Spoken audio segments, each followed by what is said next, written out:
ఇవాళ మనం 3 కీలక అంశాలు చర్చించబోతున్నాం. ఒకటి, రైతు ధర్నా ఏ స్థాయిలో సక్సెస్ అయిందో మనం చూస్తూ వచ్చినాం. ఏ స్థాయిలో రైతులకు ఇంకా రుణమాఫీ కాలేదు, దాదాపు సగానికి పైగా రైతులకు రుణమాఫీ అమలు కాలేదు. వాళ్ళంతా కూడా రోడ్లకి ధర్నాలు చేస్తూ నిరసన వ్యక్తం చేస్తున్న సందర్భంలో బీఆర్ఎస్ వారికి అండగా ఉంటూ మహాధర్నా చేపట్టింది. నిన్న పెద్ద సంఖ్యలో రైతులంతా కూడా తరలి వచ్చి తమ గోడంతా వెళ్లబోసుకున్నారు. ఇప్పటికైనా తమకు ఇచ్చిన హామీని నెరవేర్చాలంటూ వాళ్ళు డిమాండ్ చేసిన పరిస్థితి కనిపిస్తుంది. మరోవైపు దీనికి సంబంధించి కాంగ్రెస్ ప్రభుత్వం దుష్ప్రచారాలు చేస్తూ వస్తుంది. ఎవరో కొంతమందికి మాత్రమే అమలు కాలేదు, వాళ్ళు మాత్రమే మాట్లాడుతున్నారని, కానీ దాని తర్వాత మాట మార్చిన పరిస్థితి కనిపిస్తుంది. అంటే సాక్షాత్తు ముఖ్యమంత్రి స్వయంగా 6 నెలల కింద బొందబెట్టిన మీరే ఇప్పుడు వాళ్ళ దగ్గరికి ఎట్లా పోతారో అని మాట్లాడుతున్నారు. ఎందుకంటే 6 నెలలు వాళ్ళు అమలు చేయలేదు కాబట్టి హామీలన్నీ కూడా ప్రజలంతా కూడా కనువిప్పు కలిగింది. వాళ్ళంతా రియలైజ్ అవుతున్నారు ఈ ప్రభుత్వం ఏమీ చేయట్లేదని, ఎట్టి పరిస్థితుల్లో తమకు ఇచ్చిన హామీలు అమలు చేయాలి అంటూ వాళ్ళంతా కూడా నిరసన చేస్తున్న పరిస్థితి కనిపిస్తుంది. ఇక మరోవైపు చూసుకుంటే కాంగ్రెస్ డబల్ గేమ్స్ సంబంధించి, అదానీ వ్యవహారానికి సంబంధించి ముఖ్యమంత్రి వ్యవహార శైలి ఎట్లా ఉంది, గతంలో ఎటువంటి ఒప్పందాలు చేసుకొని నిన్న ఈడీ ఆఫీస్ ముందు చేసిన డ్రామా ఎట్లా ఉందనే దానికి సంబంధించి అనేక విధాలుగా విమర్శలు వెల్లువెత్తుతున్నాయి. అయితే ఒకవైపు అదానీని తిట్టలేక మరోవైపు ఇతర అంశాల మీద అక్కడ కూడా ఫోకస్ చేసి వేరే అంశాల మీద డైవర్ట్ చేసి, ఇప్పుడు అలవాటైన పని టాపిక్ డైవర్ట్ చేస్తూ, అటెన్షన్ డైవర్ట్ చేస్తూ రాజకీయాలు నడపడం కాంగ్రెస్ ప్రభుత్వానికి.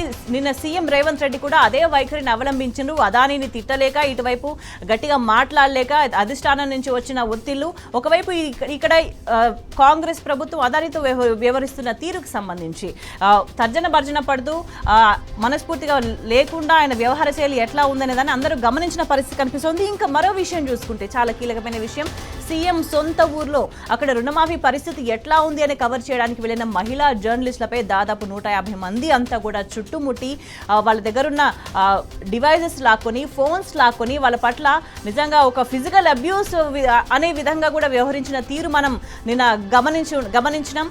వాళ్ళంతా కూడా అక్కడి నుంచి బెదిరించి అక్కడి నుంచి వెళ్ళిపోయేలా చేసి, ఆ తర్వాత అక్కడి నుంచి 2 వెహికల్స్లో తరిమి కొట్టినట్టుగా వెంటాడి భయభ్రాంతులకు గురి చేసి ఆఖరికి పోలీస్ స్టేషన్కు వెళ్ళిన తర్వాత కూడా పోలీస్ స్టేషన్ గేటు ఆవరణలో మహిళా జర్నలిస్టులపై దాడికి ప్రయత్నించిన సందర్భం మనకి కనిపించింది. పోలీస్ స్టేషన్ గేటు లోపల మహిళా జర్నలిస్ట్పై చేయి చేసుకోవడానికి వాళ్ళంతా కూడా ఆ మూక కూడా ప్రయత్నించిన పరిస్థితి. అయినప్పటికీ కూడా పోలీసులు వాళ్ళని అక్కడి నుంచి మీరు గేట్ లోపల దాటి ఎట్లా దౌర్జన్యం చేశారని ప్రశ్నించే పరిస్థితి లేదు. ఆఖరికి మహిళా జర్నలిస్టులే పోలీస్ స్టేషన్ లోపల ఏంటి ఇదని తీవ్రంగా నిరసన వ్యక్తం చేసి తీవ్రంగా ప్రతిఘటించేసరికి అప్పుడు పోలీసులు వాళ్ళు అక్కడి నుంచి పంపించాల్సిన పరిస్థితి వచ్చింది. ఆ తర్వాత కేసు ఫైల్ చేయడం జరిగింది వెల్దండి పోలీస్ స్టేషన్లో. ఇక ఇటువంటి అరాచకాలు చూస్తూ మనం ఉంటున్నాం. మనం ఇవాళ వీటి గురించి డిస్కస్ చేద్దాం. మనతో పాటు స్టూడియోలో జాయిన్ అవుతున్నారు పల్లె రవికుమార్ గారు బీఆర్ఎస్ నుంచి, అదేవిధంగా జమీలుద్దీన్ గారు అనలిస్ట్. గుడ్ మార్నింగ్ అండి. రవికుమార్ గారు, ఫస్ట్ ముందుగా మనం ఈ జర్నలిస్టుల మీద, మహిళా జర్నలిస్టుల మీద దాడికి సంబంధించి మనం మాట్లాడదాం. ఎందుకంటే కవర్ చేయడానికి వెళ్ళిండ్రు. ఎందుకంటే పెద్ద స్థాయిలో రైతులు రుణమాఫీ జరగలేదంటూ వాళ్ళంతటా వాళ్ళు గత కొన్ని రోజుల నుంచి రోడ్ల మీదకి వచ్చిన పరిస్థితి. ఈ నేపథ్యంలో పూర్తి స్థాయిలో అమలు అయిపోయింది అని ప్రభుత్వం అబద్ధాలు చెప్తుంది. కాబట్టి నిజంగా సీఎం సొంత గ్రామంలో ఎట్లా ఉంది పరిస్థితి అని తెలుసుకోవడానికి నిజంగా నిన్న మాట్లాడడం కూడా జరిగింది. అక్కడికి వెళ్ళిన ప్రతినిధి సరిత తను మాట్లాడడం కూడా జరిగింది. అంటే నిజంగా అయిన వాళ్ళు అయిందని చెప్తారు, కాని వాళ్ళు కాదని చెప్తారు. కానీ ఎందుకు మీరు ఇట్లా దౌర్జన్యం చేస్తున్నారని చాలా క్లియర్గా ప్రశ్నించారు. అయినా కూడా ఇద్దరు మహిళలను కవరేజ్ కోసం వెళ్ళిన విధి నిర్వహణలో ఉన్న జర్నలిస్టులను ఇట్లా చుట్టుముట్టి ఒక భయభ్రాంతులకు గురి చేసి ఎంత దౌర్జన్యం జరిగిందో మీరు కూడా చూసే ఉంటారు. అంటే దీని అంతటిని కూడా ఎట్లా చూడాల్సి ఉంటుంది? ఏ ధైర్యంతో వీళ్ళంతా ఇది చేస్తున్నారు? పోలీస్ స్టేషన్ గేట్ లోపల దాకా ఎట్లా వచ్చి మాట్లాడి బెదిరించగలుగుతున్నారు? వీళ్ళకి ధైర్యం ఎక్కడిది అని అంటే ఏం చెప్తారు? గుడ్ మార్నింగ్ అండి అందరికీ. అందరికీ గుడ్ మార్నింగ్. ఇప్పుడు కాంగ్రెస్ పార్టీ ఇవాళ రాష్ట్రంలో అధికారంలోకి రావటమే 1,00,000 అబద్ధాలు చెప్పొచ్చింది. 420 హామీలు ఇచ్చింది, కానీ 1,00,000 అబద్ధాలు చెప్పింది.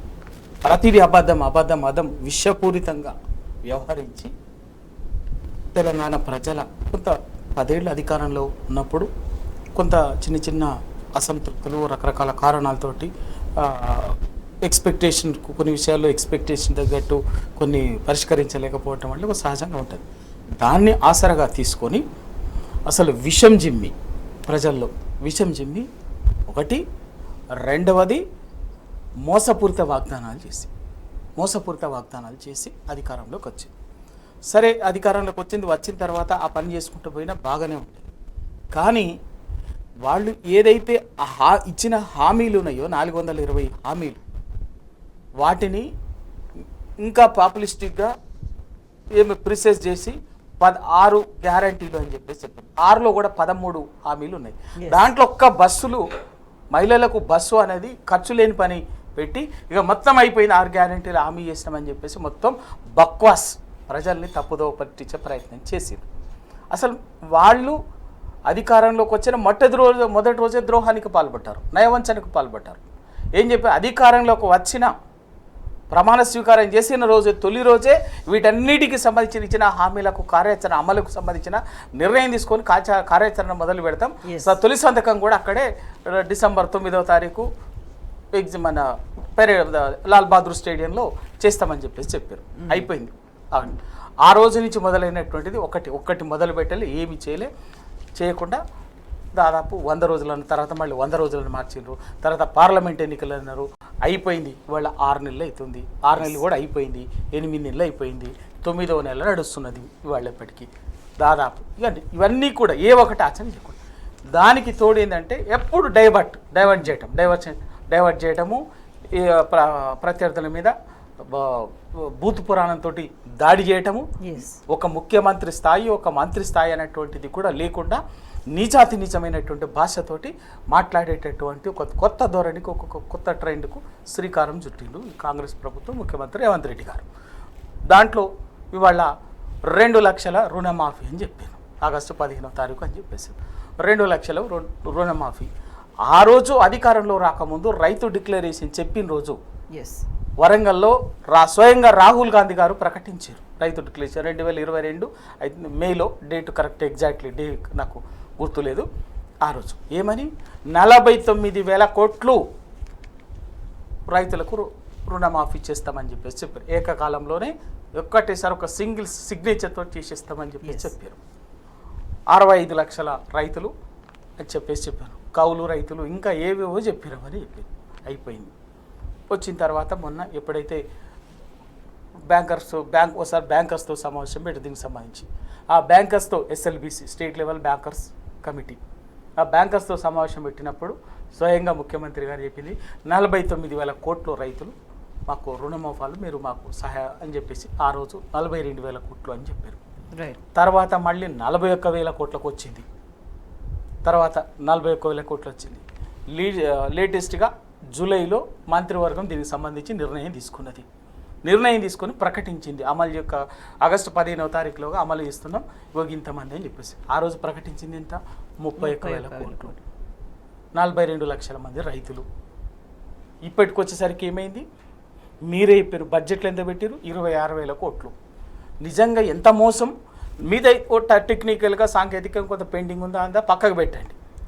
పక్కకు పెడితే మీరు చెప్తున్నటువంటి 31,000 కోట్ల మంత్రివర్గం అయితే అంత అల్టిమేట్గా నిర్ణయం కదా. మంత్రివర్గ నిర్ణయంలో అప్పటికే ఎక్సర్సైజ్ చేస్తారు, నిర్ణయం సాధక బాధకులకు సంబంధించి తీస్తారు. 31,000 కోట్లు 31,000 కోట్లు రుణమాఫీ చేయాలని నిర్ణయం చేసి 26,000 కోట్లు బడ్జెట్ ఎట్లా కేటాయిస్తారు అంటే దాని అర్థమైంది అక్కడనే ప్రతి స్టేజ్లో మోసం వంచన.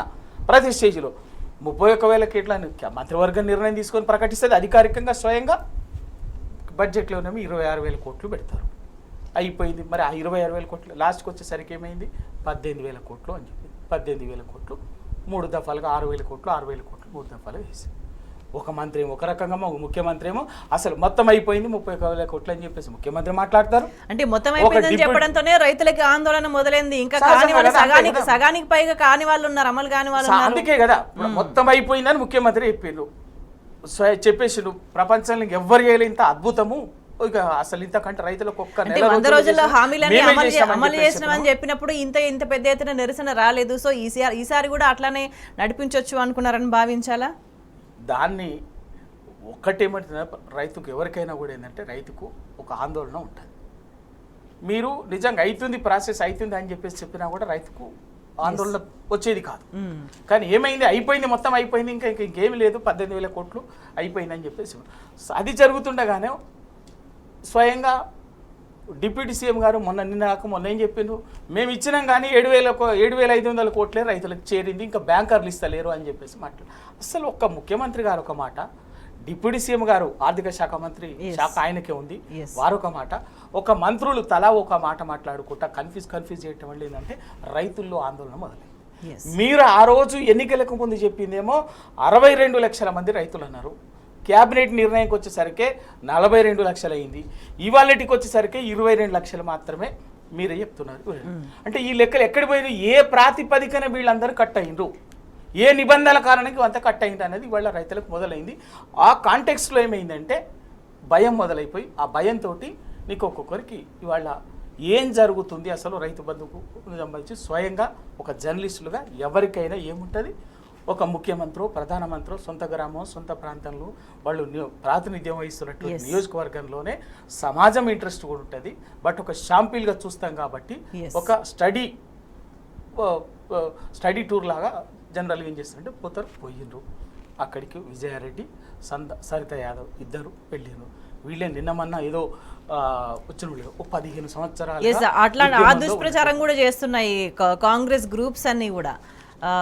వీళ్ళు జర్నలిస్ట్లా అనేది అంటే తను సరిత నిజంగా డికేడ్ పైనుంచి కూడా, దశాబ్దం పైనుంచి కూడా తను ఫీల్డ్ లో ఉంది, తను వర్క్ చేసుకుంటా వచ్చింది. ఎక్కడో చెప్తాను కదా, ఆ ప్రచారం చేసే సన్నాసులు ఎక్కడో గుంటూరులోనో కూర్చోనో, అమరావతిలో కూర్చోనో, విజయవాడలో కూర్చోనో, అమెరికాలోనో ఇంకెక్కడో కూర్చోనో దుష్ప్రచారం ఫేక్ అకౌంట్లతోటి ఆ ప్రచారం చేసే సన్నాసులకి సమాజం సమాధానం చెప్తుంది ఫస్ట్. అది తర్వాత ముందు మీరు ఇలా వాళ్ళు పోయి అక్కడికి పోయి చేసిన పని ఏంది, మీ గ్రామంలో కొండారెడ్డిపల్లిలో ముఖ్యమంత్రి గారి స్వగ్రామం పల్మూరు మండలం కొండారెడ్డిపల్లిలో ఎంతమంది రైతులకు రుణమాఫీ అయిందని చెప్పింది.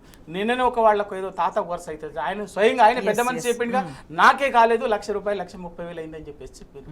అదే ఊర్లో అందరిని పోయి అడిగింది. మీరేమో 100% అయిపోయింది అని చెప్తున్నారు కదా. అక్కడికి వెళ్ళి ఆ ఊర్లో అయ్యిందా లేదని అభిప్రాయం తీసుకుంటే మీకు వచ్చిన భయం ఎందుకు? నిజంగా చేసిన వాళ్ళే కదా, 100% చేసింది కదా, ఆ భయం ఎందుకు? దాన్ని తీసుకువరటానికి వెళ్ళినటువంటి జర్నలిస్టుల మీద దాడి చేసి, ఒక మహిళా జర్నలిస్టులు, ఇద్దరు మహిళా జర్నలిస్టుల మీద దాడి చేసి దుర్మార్గంగా మీరు దాడికి పూనుకున్నటువంటి వాళ్ళని ఆ సెల్ ఫోన్లు గుంజుకొని, కెమెరాలు గుంజుకొని వాళ్ళ పట్ల చాలా అబ్యూజింగ్ లాంగ్వేజ్, అబ్యూజింగ్ బిహేవియర్ ప్రవర్తించడం అనేది అంటే గుండాగిరి నడిపిస్తుందా? ఇంద్రమరాజ్యం అంటే ఇదేనా? ప్రజాపాలన అంటే ఇదేనా? అంటే ఇంద్రమరాజ్యం అంటే మహిళల ఉసురు పోసుకోవటము, మహిళల హక్కుల్ని భంగం కల్పించడమా?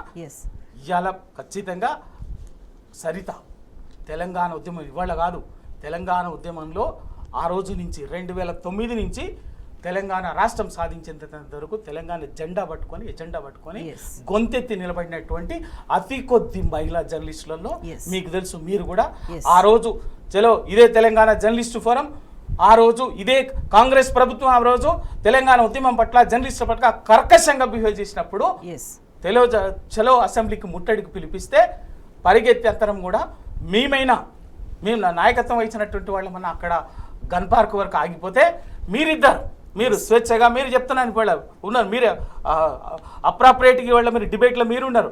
మీరు ఆ రోజు సరిత ఇద్దరు పరిగెత్తి పోలీసులను ఛేదించుకొని పోయి అసెంబ్లీ గేట్లోకి పోయినటువంటిది విజువల్స్ ఉన్నాయి కదా. ఆ రోజు అన్ని పేపర్లు సరిత ఎవరో ముద్ర వేస్తా అనుకుంటున్నారు. ఒక బీసీ బిడ్డ, ఒక ఆడబిడ్డ తెలంగాణ ఉద్యమం నుంచి, తెలంగాణ ఉద్యమంలో తన జర్నలిస్టు వృత్తితో పాటు తను నిలబడి పనిచేసినటువంటి మీరేం తమాషా అనుకుంటున్నారా? మీ లెక్క మీ అదే అనుకుంటే ఇవాళ నేను చూసిన నిన్న కూడా పోస్టులు నిన్న మొన్న చూసిన, అయితే ముఖ్యమంత్రిగా మిమ్మల్ని ఎంతమంది జర్నలిస్టులు కలిసిండ్రు, ఎంతమంది మేధావులు కలిసిండ్రు, వాళ్ళంతా మీ పెయిడ్ వర్కర్సా? వాళ్ళంతా మీ తొత్తులా? చాలా మంది జర్నలిస్టులు, చాలా మంది కవులు, కళాకారులు, రచయితలు, మేధావులు రేవంత్ రెడ్డి గారిని ముఖ్యమంత్రి అయిన తర్వాత కలిసినటువంటి వాళ్ళు ఏం తమాషా అనుకుంటున్నారా? పెయిడ్ మీరు ఆ కామెంట్స్ పెట్టిస్తున్నటువంటి వాళ్ళు ఎవరైతే పెడుతున్నారో మీ పెయిడ్ వర్కర్స్, మీ తొత్తులు ఇవాళ తెలంగాణ సమాజం కోసం, తెలంగాణ సమాజం అంటే ఈ పరిణామాలన్నీ చూస్తే ఉన్న విషయం అంటే ఉలికెందుకు భయం ఎందుకు అనే ప్రశ్న కూడా తెలంగాణ సమాజానికి వస్తున్న పరిస్థితి కనిపిస్తుంది. మనం మరింత వివరంగా మాట్లాడదాం. ఈ సందర్భం నేను ఇంకొక మాట చెప్పదలుచుకున్నా. ఆ రోజు నిజాం రాచరికానికి వ్యతిరేకంగా అమ్రోజ్ పత్రిక నడిపి అగ్నికణం తెలుగులో నడిపినటువంటి షోయబుల్లా ఖాన్ కూడా ఆనాటి నిజాం రజాకారు రాక్షస మూకలు దాడి చేసి ఇదే బర్కత్పురలో ఆయనని హత్య చేసినటువంటి రోజు కూడా నిన్నటి రోజు ఆగస్టు 22వ తారీఖు. పాపం వీళ్ళు నిరంకుశానికి కేరాఫ్ కదా, Yes. నిరంకుశానికి కేర్ ఆఫ్ కదా. అందుకే మళ్ళొక్కసారి కాంగ్రెస్ వస్తే గిట్లనే ఉంటుంది అనేది చెప్పడం కోసం ఆ రోజు అమ్రోజ్ షోయబుల్లా ఖాన్ని చంపివేయబడ్డ రోజే నిన్న ఇద్దరు మహిళా జర్నలిస్టుల పట్ల ఆయన స్వగ్రామంలోనే అత్యంత కిరాతకంగా క్రూరంగా అమానుషంగా వ్యవహరించడాన్ని ఒక మెసేజ్ పంపదలుచుకునడం దీన్ని బట్టి అర్థమైంది. తప్పనిసరిగా తెలంగాణ సమాజం అన్నిటిని గుర్తుంచుకుంటుంది. దానికి సమయం వచ్చినప్పుడు తప్పనిసరి సమాధానం చెప్తాం.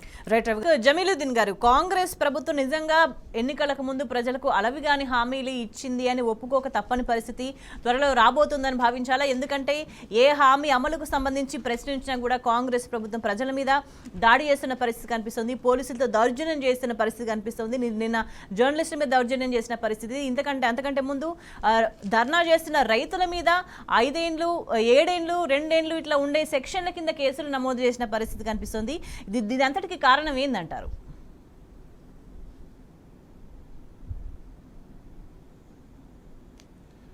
వాస్తవంగా మనం తెలంగాణ గ్రామాలలో చెప్పుకుంటామండి, ఒక సామెత ఉంది, ఉన్నది అనకు ఊర్లో ఉండకు అని చెప్పి. వీళ్ళు ఇవాళ రైతులు కానీ జర్నలిస్టులు కానీ తెలంగాణ సమాజం కానీ కొత్తగా గొంతమ్మ కోరికలు ఏం కోరతలేదు ఈ ప్రభుత్వానికి. ఈ కాంగ్రెస్ పార్టీ అధికారంలోకి రావడానికి ఏ హామీలైతే ఇచ్చిందో ఆ హామీలను మాత్రమే అమలు చేయమని చెప్పి కోరుతా ఉన్నారు. వీళ్ళు కాంగ్రెస్ పార్టీ ఏంటిది అనంటే, ఒకటి అలవిగాని హామీలు ఇవ్వడమే కాకుండా సెల్ఫ్ గోల్ చేసుకున్నది. టైం ఫ్రేమ్ పెట్టి మేము డిసెంబర్ 9కే రుణమాఫీ చేస్తాం, మేము 100 రోజుల్లోనే 6 గ్యారంటీలు పూర్తి చేస్తాం. ఆ తర్వాత ఇక్కడ ప్రజలు కానీ ప్రతిపక్షాలు కానీ నిలదీసినప్పుడు ముఖ్యంగా ఈ రుణమాఫీ హామీకి సంబంధించి మాత్రం ఎంపీ ఎన్నికల సందర్భంగా ఏ ఊరికి పోతే ఆ ఊర్లో ఉన్నటువంటి దేవుని మీద ఒట్లు పెట్టుకుంటూ ఈ రేవంత్ రెడ్డి గారు నేను 15 ఆగస్టు లోపు 100% ఒకే దఫాలో 2 లక్షలు రుణమాఫీ చేస్తా అని పదే చెప్పిండు. ఆ ఒకే దఫా పోయి అది 3 దఫాలకు వచ్చింది. సరే 3 దఫాలైనా ఇంకొక 3 దఫాలైనా కానీ మేము చేయలేకపోయినామయ్యా బాబు, మేము ఏదైతే 42,000 కోట్ల రూపాయలు రుణమాఫీ చేస్తామని చెప్పి అన్నామో మేము డబ్బు సమకూర్చుకోలేకపోయినాం, మేము హామీ అమలు చేయడానికి మాకు కొంత టైం కావాలి అని చెప్పి వారు కోరితే కూడా ఇక్కడ రైతులు అర్థం చేసుకుంటుండే.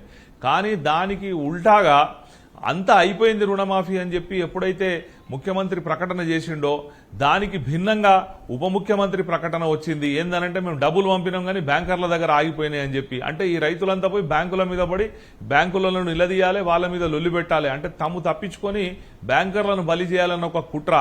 ఈ విధమైన పద్ధతులు అంటే వీళ్ళు ఒక ప్రభుత్వాన్ని నడుపుతున్నట్టు కనిపిస్తలేదు.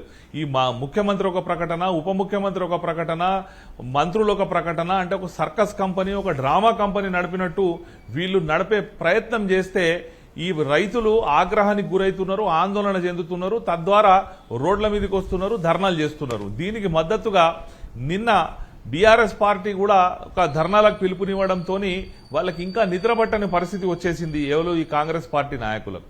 దీనిలో గమ్మత్ ఏందనంటే వీళ్ళు ఈ రోజు ఇచ్చినటువంటి ఈ 18,000 కోట్లు ఏవైతే ఉన్నాయో దీనిలో 7-8 కోట్లు అయితే రైతు బంధు ఎగబెట్టిన పైసలే. అసలు రైతు బంధు ఇవ్వకుండా ఆ 7,000 కోట్లు ఈ రుణమాఫీ కొరకని పెట్టి దానికి ఒక పేరు మార్చారు. అంతేకాకుండా 42,000 కోట్ల రూపాయలు వీళ్ళు ఏదైతే రైతులకు రుణమాఫీ చేస్తామన్నారో ఇప్పటి వరకు ఈ 9 నెలల కాలంలో 50,000 కోట్ల రూపాయలు వీళ్ళు కొత్తగా అప్పులు చేశారు. మరి అప్పులు చేసిన పైసలు ఏం చేసిర్రు అది బ్రహ్మదేవునికి కూడా తెలుస్తలేదు. ఎందుకు అనంటే ఒక కొత్త ప్రాజెక్టు మొదలు పెట్టింది లేదు, ఒక కొత్త పని చేసింది లేదు, కనీసం ఆ రుణమాఫీ కూడా పూర్తిగా చేసింది లేదు. సరే చేయలే. దీనికి ఉల్టా ఏంది అనంటే ఎవరైతే జర్నలిస్టులు నిన్న కొండారెడ్డి పల్లెకు పోయి ఈ ఎంక్వైరీ చేసే ప్రయత్నం చేసిరో వాళ్ళ వృత్తిలో భాగం. ఇవాళ ప్రజాస్వామ్యానికి 4వ పిల్లర్ అయినటువంటి జర్నలిజం అన్నది ఉంటేనే సత్యాలు బయటకు వస్తాయి. కానీ వాళ్ళు దాన్ని జీర్ణించుకోలేకపోయి ఫ్రస్ట్రేషన్కు లోనై ఈ మహిళలని కూడా చూడకుండా వాళ్ళ మీద దాడికి తమ గుండాలను ఉసిగొల్పారు. అయితే ఇందులో ప్రధానమైన ప్రశ్న ఇంకోటిది ఏంటంటే వాళ్ళు గుండాగిరి చేసిరు ఓకే, కానీ ప్రభుత్వ వ్యవస్థలు ఏం చేస్తున్నాయి? స్వతంత్రంగా వ్యవహరించాల్సినటువంటి పోలీస్ వ్యవస్థ నిన్న మధ్యాహ్నం 12 గంటలకు ఈ మహిళలు తమ ప్రాణాల అరచేతిలో పెట్టుకొని పోలీస్ స్టేషన్ లోపలికి పోయి మరీ కంప్లైంట్ ఇస్తే కూడా రాత్రి 9 గంటల వరకు కూడా ఎఫ్ఐఆర్ నమోదు చేయకుండా ఆపినరు అనంటే ఇది ఎవల ప్రోద్బలం ఉన్నది, దీని వెనుక ఎవరున్నారు అన్నది కూడా బయటికి రావాల్సిన అవసరం ఉన్నది. రెండో విషయం ఏంది అనంటే ఇవాళ దురదృష్టం మన రాష్ట్రానికి హోంమంత్రి లేడు. ఈ తెలంగాణకు హోంమంత్రి ఎవలే బాబు అనంటే ఎవరైనా చెప్పుకోలేని పరిస్థితి. అంటే ఆ మంత్రిత్వ శాఖ కూడా స్వయంగా ముఖ్యమంత్రి తన దగ్గర పెట్టుకున్నాడు. మళ్ళీ కేటీఆర్ గారు ఇంటర్ఫియర్ అయ్యి అక్కడ ఎస్పీకి మాట్లాడి మీరు పంపుతారా లేదా ఆ జర్నలిస్టులను సేఫ్ గా ఇంటికి అని చెప్పి, లేకపోతే మేము పార్టీ పరంగా మేము రంగంలోకి దిగాల్సి వస్తుంది అన్న తర్వాత వీళ్ళు స్పందించి ఎస్కాట్ ఇచ్చి పంపడం అన్నది ఒక దురదృష్టకరమైన అంశం నిన్నటి సంఘటనలో. అంటే ఆ శాఖ తన దగ్గర పెట్టుకున్న ముఖ్యమంత్రి ఇప్పటి వరకు 40 రోజులకు పైగా ఢిల్లీలో ఉండడంతోనే సరిపోయింది.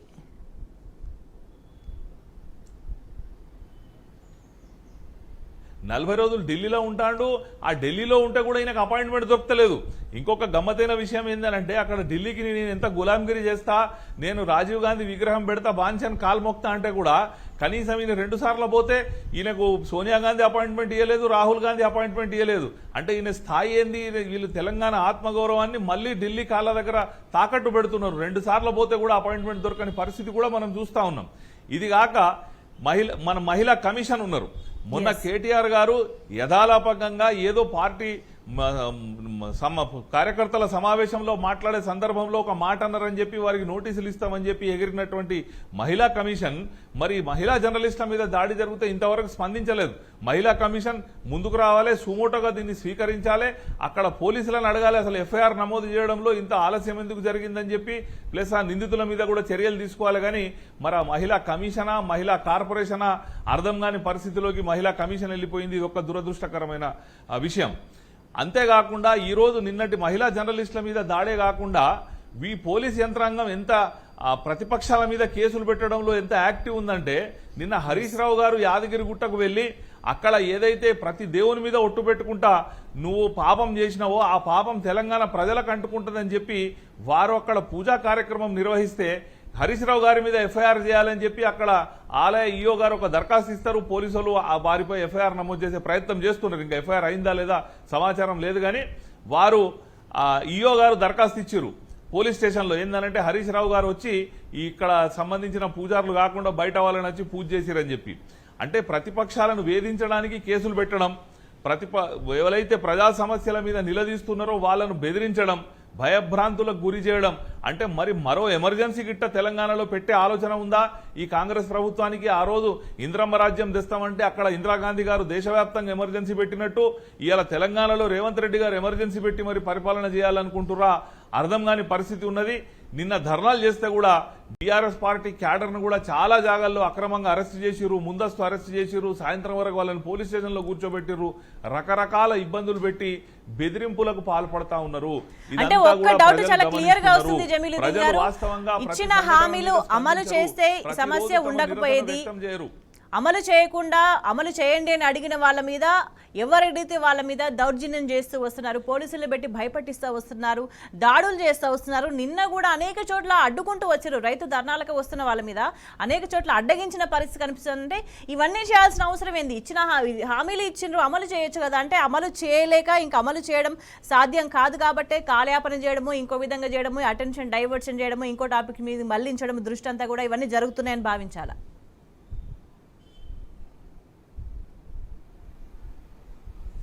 అంతే, 100% అండి. వాళ్ళకు హామీ ఇచ్చే నాడే వాళ్ళకు ఒక క్లారిటీ ఉంది.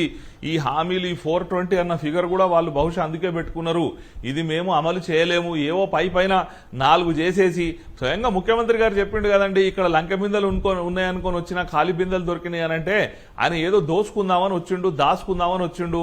ఈ కాంగ్రెస్ పార్టీ కింది స్థాయి నాయకుల నుంచి పెడితే ఆ స్థాయి వరకు కూడా 10 ఏళ్ళు అధికారం లేక ఆకలి మీద ఉన్నామయ్యా బాబు, మాకేమన్నా దొరుకుతుందేమో అని వచ్చినాం అన్నది ఉన్నది తప్ప వాళ్లకు తెలంగాణ ఆత్మగౌరవం అంటే తెలియదు, తెలంగాణ సమాజానికి ఉన్నటువంటి మంచి చెడులు తెలియదు, తెలంగాణ ప్రజలకు మంచి చేద్దామన్న ఉద్దేశం కూడా వాళ్ళ దగ్గర లేదు.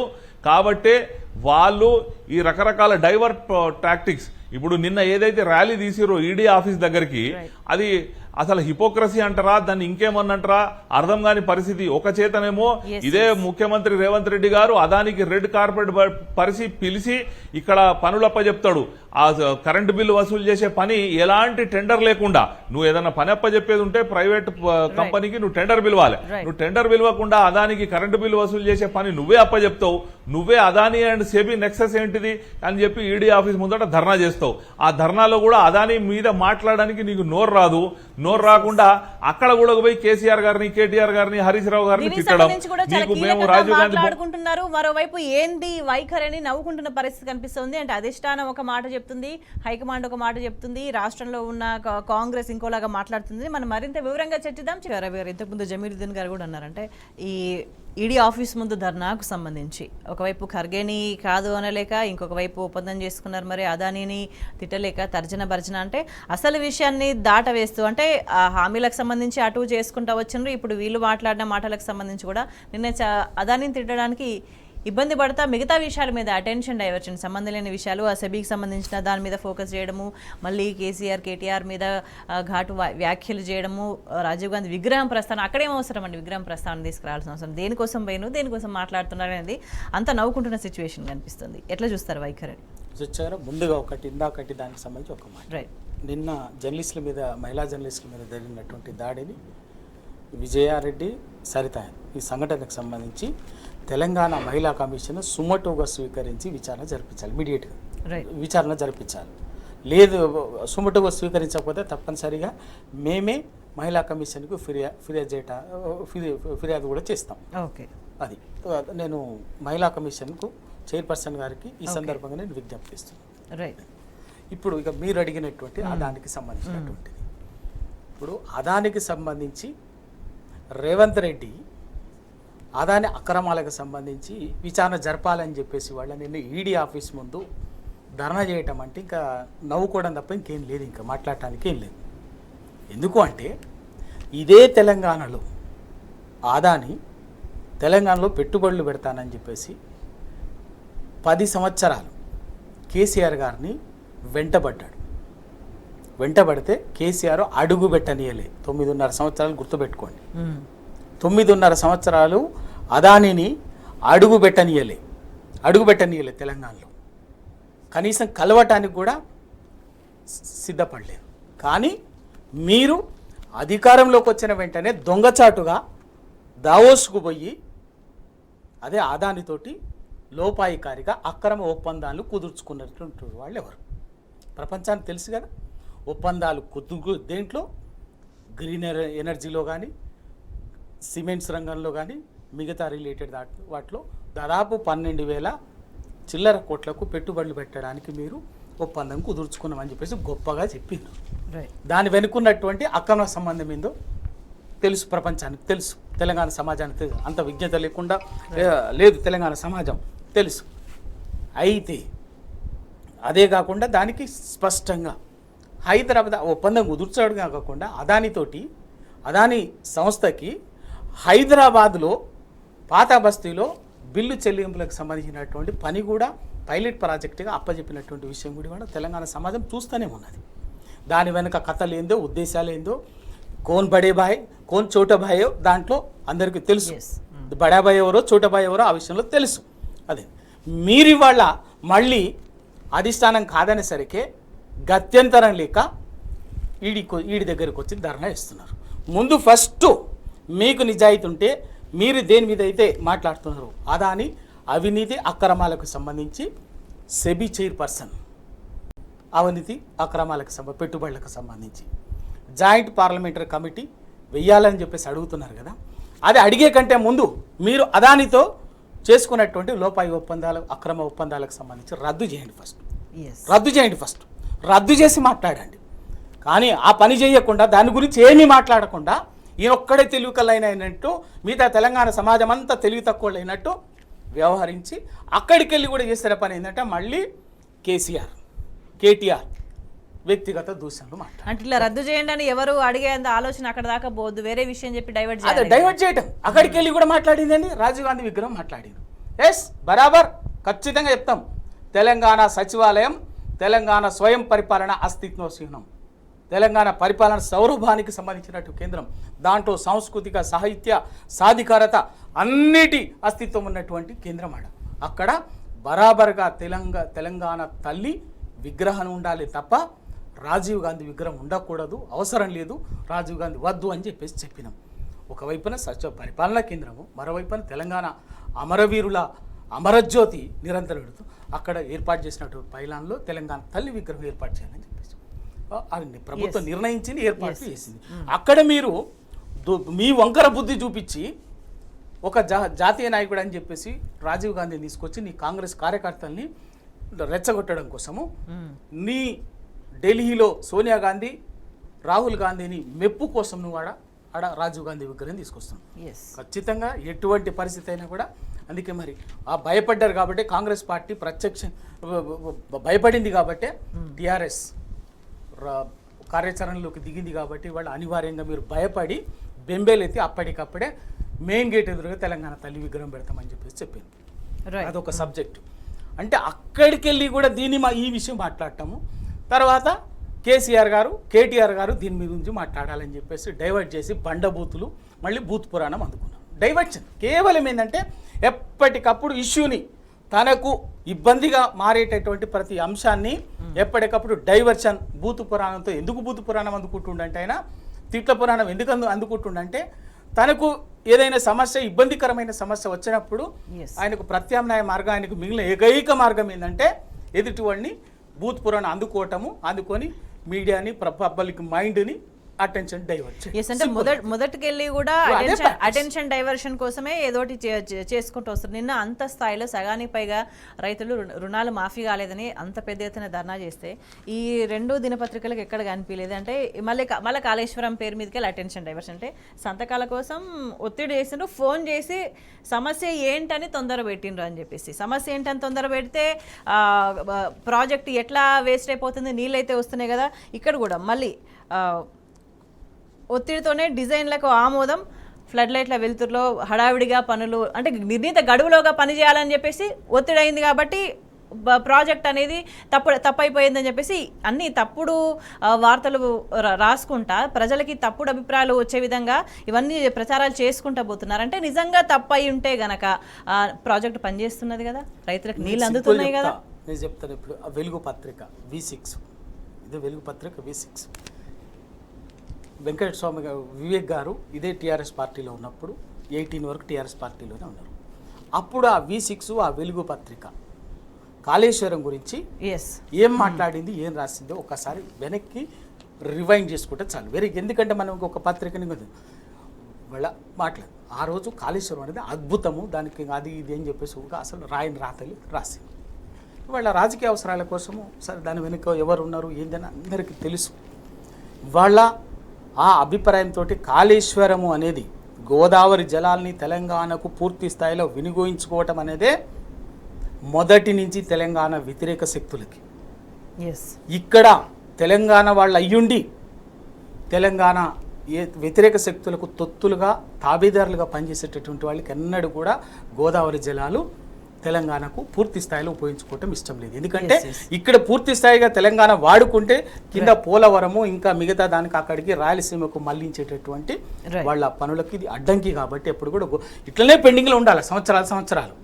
ఎట్లయితే గోదావరి కృష్ణానది మీద జూరాల నుంచి కలవకుర్తి, భీమా, నెట్టెంపాడు, SLBC ప్రతి ప్రాజెక్టు పులిచింత ప్రతిది వివాదాస్పదం చేసి పెట్టిరో కృష్ణా జిల్లాలో తెలంగాణకు దక్కకుండా దక్షిణ తెలంగాణకు, అట్లనే ఇంకా ఎక్కువ వాటర్ అవైలబిలిటీ ఉన్నటువంటి గోదావరి జలం. ఆ జలాన్ని కూడా కింద మా వాళ్ళకే కావాలి కాబట్టి వాళ్ళు అన్ని అవసరాలు సాగునీటి, తాగునీటి, పారిశ్రామిక అన్ని అవసరాలకు వాళ్ళకే కావాలి కాబట్టి కావాలంటే పూర్తి స్థాయిలో ఏంటంటే ఇక్కడ ఏ ప్రాజెక్ట్ ఉండదు. ఆ కాళేశ్వరం ప్రాజెక్టును కూడా ప్రతిపాదించింది ఇవాళ కాదు, కాళేశ్వరం దగ్గర బ్రిడ్జిని, బ్యారేజ్ని. ఆ రోజు ఉద్యమ కాలంలో పోలవరం తెలంగాణను ముంచుతా తెలంగాణ ప్రయోజనాలకు విద్దామని తెలంగాణ బుద్ధిజీవులందరూ కూడా ఉద్యమకారులంతా కూడా వ్యతిరేకిస్తున్న టైంలో హనుమంతరావు అనేటువంటి Andhra chief engineer, retired chief ఇంజనీరే ఆంధ్ర, ఆయన గోదావరి మీద ఇట్లా పెద్ద ప్రాజెక్టు కూడా కాదు 8 చైల్డ్ రిజర్వాయర్స్ కట్టాలని చెప్పేసి ప్రతిపాదించినట్టు. అంటే ఈ నేపథ్యంలో అనేక ప్రశ్నలు వస్తున్నాయి.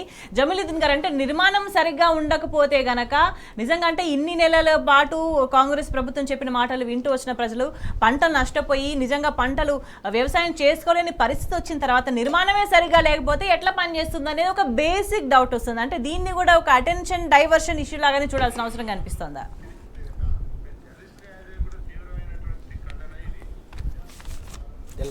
వీళ్ళు అబద్ధాన్ని పదే పదే మాట్లాడితే అది నిజమైపోతుంది అన్న గోబెల్స్ సిద్ధాంతాన్ని నమ్మినటువంటి అబద్ధాల కోరు నాయకులు ఈ కాంగ్రెస్ పార్టీలో ఉన్నారు. అందుకే 1,00,000 కోట్ల అవినీతి జరిగింది కాళేశ్వరం ప్రాజెక్టులో అని, కాళేశ్వరం ప్రాజెక్ట్ అంతా కొట్టుకుపోయిందని చెప్పి పదే పదే అబద్ధాలు మాట్లాడారు. అసలు ప్రాజెక్ట్ కాస్టే మొత్తం కలిపితే 86,000 కోట్లు అయినప్పుడు అందులో అవినీతి ఎక్కడిది? రెండో విషయము, నిన్న దాదాపు 5-6 సంవత్సరాలు ఇదే మేడిగడ్డ, అన్నారం, సుందిళ్ల నుండి మొదలు పెడితే మీకు కొండపోచమ్మ వరకు టోటల్ కాళేశ్వరం ప్రాజెక్టు పనిచేసింది, రైతులకు నీళ్లు ఇచ్చింది, రైతులు పంటలు పండించుకున్నారు. భారతదేశంలోనే అత్యధిక స్థాయిలో వరి పంట తెలంగాణలో పండింది. ఆ తర్వాత ఏదైతే 2 పిల్లర్లు మేడిగడ్డ బ్యారేజ్లో కుంగినాయో, ఇప్పుడు కూడా నిన్నటి వర్షాకాలంలో డైలీ 10 లక్షల క్యూసెక్కుల వరద ప్రవాహాన్ని తట్టుకొని ఆ బ్యారేజ్ తలెత్తుకొని నిలుసొని ఉన్నది. ఆ బ్యారేజ్ తోని పని లేకుండా కూడా కన్నెపల్లి దగ్గర ఉన్న పంప్ హౌస్ నుంచి నీళ్లను ఎత్తిపోసే అవకాశం ఉన్నప్పటికీ వీళ్ళు ఎత్తిపోయాక తెలంగాణ ప్రజలను ఈ ఎండాకాలం పంటకు కంప్లీట్ ఎండబెట్టాలి. తద్వారా వీళ్ళు ఏదైతే బోనస్ ఇస్తామని ప్రకటించారో దాన్ని ఎగబెట్టాలన్న కుట్రలో భాగంగా ఇవాళ మళ్ళీ ఆ కాళేశ్వరం ప్రాజెక్టును బదనాం చేస్తున్నారు. ఎంతసేపు కేసీఆర్ గారిని, కేటీఆర్ గారిని, హరీష్ రావు గారిని బదనాం చేయాలి, బీఆర్ఎస్ పార్టీని బదనాం చేయాలి, తద్వారా మేము లబ్ధి పొందాలన్న ఆలోచన తప్ప మేము ప్రజలకు మేలు చేస్తాం, ప్రజలకు లాభం చేసి వాళ్ళ మన్ననలు పొందాలి అన్న ఆలోచన ఏ కోశాన కూడా ఈ కాంగ్రెస్ నాయకత్వానికి లేదు. మొన్న బీఆర్ఎస్ ఎమ్మెల్యేలు కేటీఆర్ గారు పోయి మీరు ఆగస్టు 2 లోపు ఈ నీళ్లను ఎత్తిపోయకపోతే మేమే వచ్చి పంపు లాంచ్ చేస్తామనంటే ఏదో తూతు మంత్రంగా ఎల్లంపల్లి నుంచి కొన్ని నీళ్లు మిడ్మానేరుకు, అక్కడి నుంచి కొన్ని నీళ్లు కొండపోచమ్మకు పంపించారు తప్ప ఇప్పటికీ మా కరీంనగర్ ఎల్ఎండి ఎండిపోయింది. మాకు రేపు రాబోయే కాలంలో సాగునీరు కాదు తాగునీరు, కరీంనగర్ వరంగల్ జిల్లాలకు తాగునీటికి కూడా ఇబ్బంది ఏర్పడే ప్రమాదకరమైన పరిస్థితికి ఏర్పడ్డది. దానికి తప్పకుండా ఈ కాంగ్రెస్ పార్టీ మూల్యం చెల్లించాల్సి వస్తుంది, ప్రజలంతా గమనిస్తున్నారు. రైట్ జమీలుద్దీన్ గారు, అంటే ఏదేమైనా కూడా అబద్ధాలు చెప్తూ కాలయాపన మాత్రమే చేస్తూ వస్తుంది కాంగ్రెస్ ప్రభుత్వం. నిజంగా చిత్తశుద్ధి ఉంటే ఇచ్చిన హామీలు నిర్ణీత గడువులోగా అమలు చేయాలి, రుణమాఫీ ఎప్పుడు పూర్తి చేస్తారో చెప్పాలి. అదేవిధంగా నిన్న మహిళా జర్నలిస్టుల మీద జరిగిన దాడికి సంబంధించి సుమోటోగా మహిళా కమిషన్ విచారణకు స్వీకరించాలన్న డిమాండ్ కూడా వినిపిస్తుంది. అదాని వ్యవహారానికి సంబంధించి కూడా ముఖ్యమంత్రి నిజంగా ఏం మాట్లాడుతున్నారో ఆయన స్టాండ్ ఏంటి ఒక క్లారిటీ ఇవ్వాలి. నిజంగా నిన్న మాట్లాడింది నిజం అయితే గనక నిజంగా అదానితో చేసుకున్న ఒప్పందాలను రద్దు చేసుకొని మాట్లాడాలి అన్న డిమాండ్ బలంగా వినిపిస్తుంది. చర్చలో పాల్గొన్న రవి గారికి, జమీలుద్దీన్ గారికి ధన్యవాదాలు. That's all for news radio.